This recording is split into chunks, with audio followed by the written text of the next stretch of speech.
Hello, hello, hello again. Scorpio, Dadhichi here from astrology.com.au with your November 2019 brief forecast. Here we see your sun sign, and it's that time of the year where the sun has returned to its natal position, depending on which date in Scorpio you're born. But generally, this energizes you tremendously, brings a lift to your health. But take a look here. Couple of other factors here. I'm going to animate this.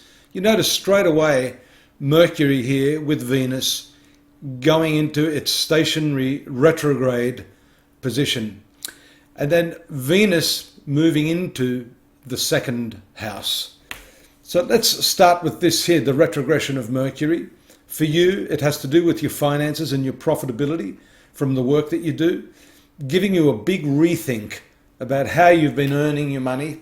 Also, this 11th house has to do with your friendships. So there's an intimate link between Mercury, planet of friendships, your sun sign, and this retrograde movement. It's very, very important because this has to do with, I think, issues of trust or reappraising those people who are worthy of your friendship. So I think these are key factors in this retrogression. And by the way, it lasts for quite some time here, till the latter part of the month. The moon makes its way here into the 5th house of creativity on the 6th. A lot of idealism here. You've got to keep this practical.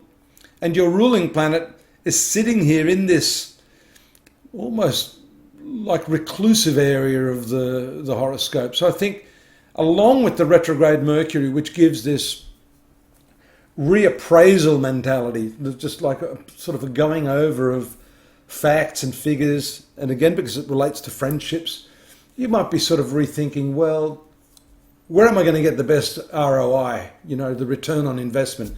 Because return on investment is not just about money. I always say it's got a lot more to do with the energy, the love, the time that you invest into something. So I think that's very, very important. And I think all of that's going to be triggered very strongly by around the middle of the month here. Just keep your eye on the moon here.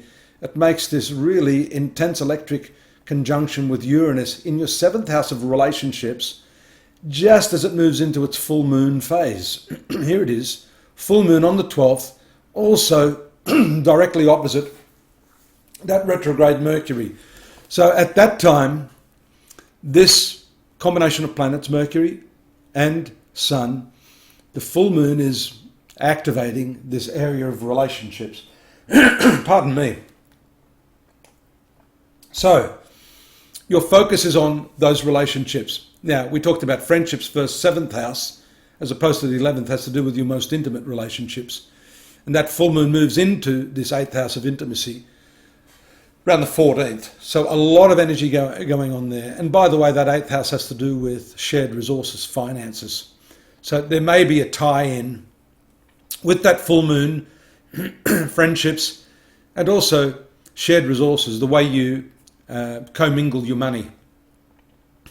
Overall, though, I'm seeing that this is a better period for you as far as your income. That I say because of the powerful and productive conjunction of the two luckiest planets in the zodiac. That is Venus and Jupiter, taking place here in the 2nd house.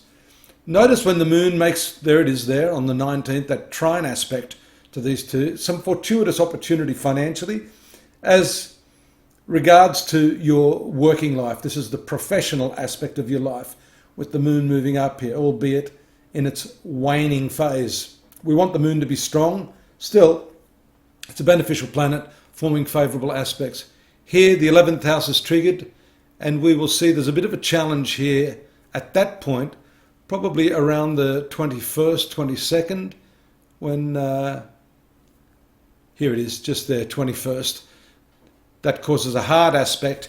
So the finance and the friends are indicated at that time. Notice also just after the 20th here, Mercury moving into its forward motion, as at last your ruling planet Mars moves into the sun sign. That's that dynamic lift you need still, the moon's in the 12th house of expenses. Sun moves on the 22nd to the zone of income to join these two benefics here. So there's still a big theme surrounding money. Friendships, the way you share your money with people. If some of you are thinking of getting into a business arrangement, you've got to keep your eye on this transit of Uranus. Notice also that it is in its retrograde motion, which tells us you may indeed be experiencing some really unexpected ups and downs in those relationships. People can be very changeable throughout this period. The new moon on the 27th is near the end of the month, and the new moon, whenever it takes place in any house, dominates the affairs by showing us where a new pattern of life is going to emerge. There, the second house has to do with the way you earn money. So some of you will be thinking of some new schemes, some new studies, some new angle on the work. And straight after that, with Venus moving to the third house, you can quickly commence some negotiations to improve the quality of your income.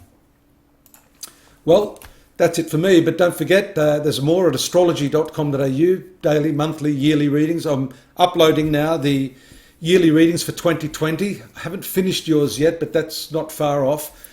You can drop me a line here. You can subscribe. Please subscribe. And by all means, take a look at maybe a personal reading where we can see what's happening for you individually, not en masse, based upon your time, date and place of birth. I look forward to that. And I do look forward to seeing you again next month. Bye-bye now.